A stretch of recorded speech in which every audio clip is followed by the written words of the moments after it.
7월 7일 금요일 새벽입니다. 오늘도 새벽에 기도하실 때 하나님께서 아침에 주시는 특별한 은혜로 함께하는 시간 되기를 기원합니다.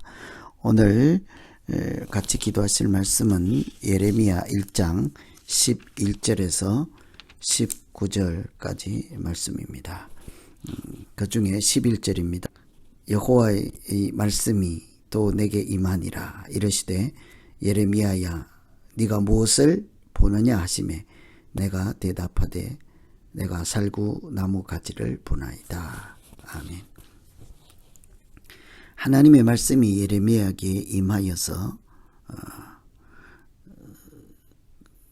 예레미야를 부르시는 것으로 1장이 시작을 하였습니다. 예레미야 선지서가 하나님의 말씀이 임하는 것으로 시작이 됐지요. 그래서 우선 예레미야는 하나님의 말씀을 들어야 했습니다. 그런데 이번에는 하나님께서 말씀이 아니라 환상을 보여주시며 그 말씀이 무엇인지를 좀 더 구체적으로 알게 하였습니다.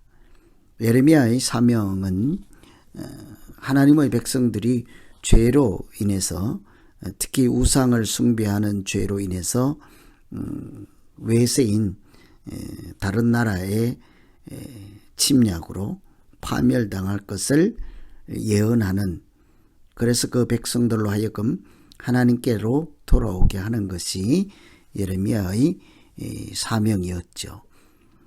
하나님께서 예레미야에게 환상을 보여주시고 이렇게 질문을 하십니다. 무엇을 보느냐? 사명을 완수하고 하나님의 사람으로 살아가려면 무엇을 보느냐? 이 질문에 답을 할 수 있어야 하죠.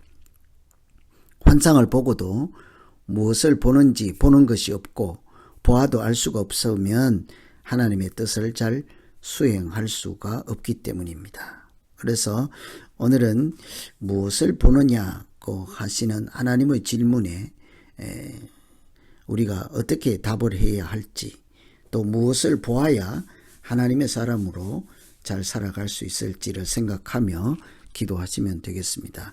먼저는 무엇을 보느냐 하실 때 하나님의 뜻을 보아야 합니다. 11절에 보시면 예레미야야 네가 무엇을 보느냐 대답하되 내가 살구나무 가지를 보나이다. 예언자, 선지자는 하나님의 말씀을 백성들에게 전하는 사람이죠. 그래서 우선은 말씀을 받아야 하고 말씀을 가져야 합니다. 그런데 그것이 전부가 아니라 하나님의 말씀뿐만 아니라 영적으로 보는 눈도 가져야 하죠. 잘 보아야 합니다. 예언자는 말씀을 전하는 사람일 뿐 아니라 하나님의 뜻을 잘 분별해서 볼 수 있는 그런 영적으로 깨어 있어야 그 백성을 인도할 수 있기 때문이죠. 그래서 하나님께서 말씀하신 다음에 두 번째는 무엇을 보느냐 하고 질문을 하십니다. 그때 살구나무 가지를 보았습니다 라고 하죠. 유독 살구나무인 까닭은 봄철에 가장 먼저 싹이 트는 나무이기 때문이죠. 전부 죽어 있을 때, 죽은 나무처럼 보일 때 가장 먼저 싹이 트고 이렇게 새싹이 돋는 나무. 그래서 아론의 쌍난 지팡이에서 살구나무 꽃이 피는 것처럼 죽은 나무에서 꽃이, 싹이, 생명이 다시 시작하는 것. 그 선지자는 살구나무를 통해서 그것을 보아야 하죠. 하나님께서 이 나라를, 하나님의 백성을 다시 살리실 것을 보아야 합니다. 뿐만이 아니라 두 번째 네가 무엇을 보느냐 하고 또 물으시죠. 그때는 끓는 가마를 보았습니다 라고 합니다. 끓는 가마, 물이 팔팔 이렇게 뜨거운 물이 끓어오르고 있는 가마솥을 보았다 하는 것이죠. 그런데 특이한 것은 그 끓는 솥이 남쪽으로 기울어져 있지요. 그러니 그 물이 끓어 넘치면 어디로? 남쪽으로 흘러 넘치지 않겠습니까? 그래서 북에서 끓는 물이 남쪽으로 흘러 내린다. 그러니 북쪽에 있는 나라 군대를 통해서 하나님께서 남쪽에 있는 이스라엘 하나님의 백성들에게 이렇게 재앙을 내리게 될 것이라 하는 말씀이죠.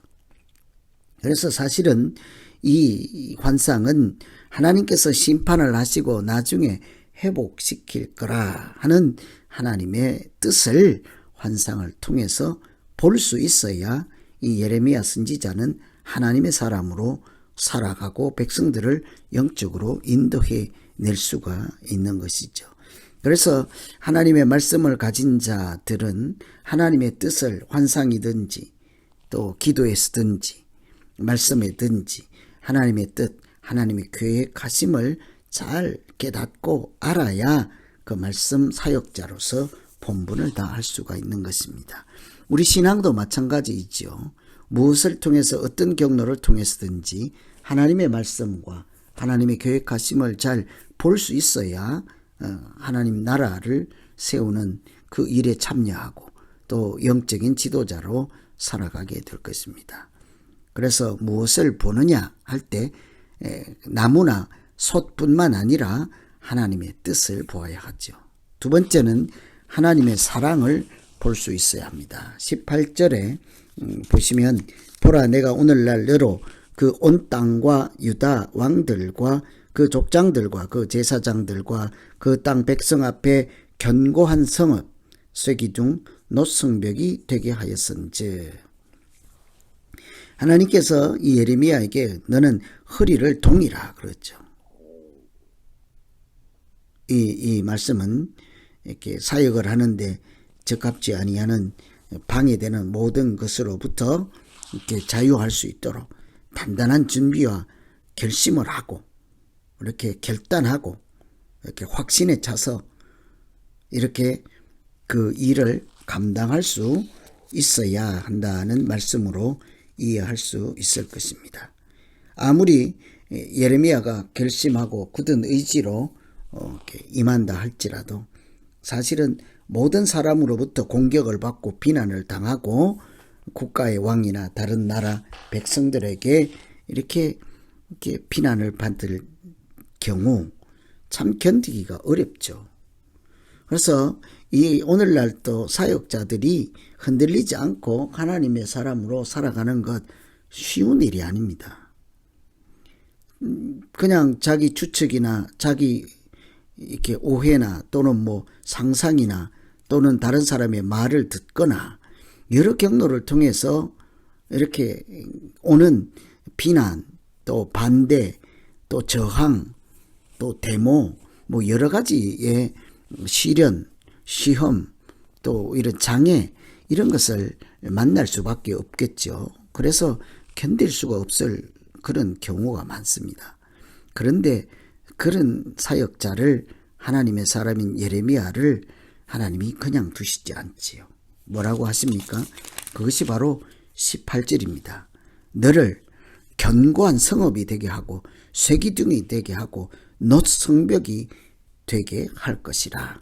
하나님께서 예레미야가 아무리 외부 공격을 당해도 넘어지지 않는 견고한 성이 되게 하겠다는 것이죠. 하나님이 그렇게 지키시겠다는 약속의 말씀입니다. 쇠기둥이 되게 하고 놋성벽이 되게 해서 난공불락이 되게 하고 아무도 넘어뜨릴 수 없는 하나님의 사람이 되게 하겠다는 것이죠. 그만큼 하나님께서 지키고 보호하여서 사명을 감당할 수 있도록 하신다는 말씀이죠.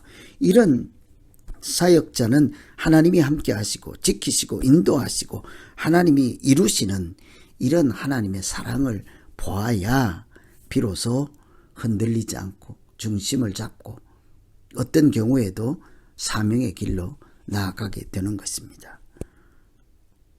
그래서 오늘 우리가 기도할 것은 우리 믿음 생활에서 하나님 말씀을 받았으면 하나님의 뜻을 잘 알아차리고 깨닫는 그런 믿음 주시고 어떤 경로를 통해서든지 하나님의 뜻을 볼 수 있게 하여 주시고, 또 연약한 자라도 하나님께서 견고한 성읍이 되게 하시는 하나님의 사랑을 보게 하여 주시옵소서. 그래서 흔들림 없이 믿음으로 살아가는 일에 승리하게 하시고, 하나님과 동행해서 거룩한 자로 살아가는 일에 꼭 성공하고 낙심하지 않고 실족하지 않도록 하나님 새 힘 주시옵소서. 예수님 이름으로 기도합니다.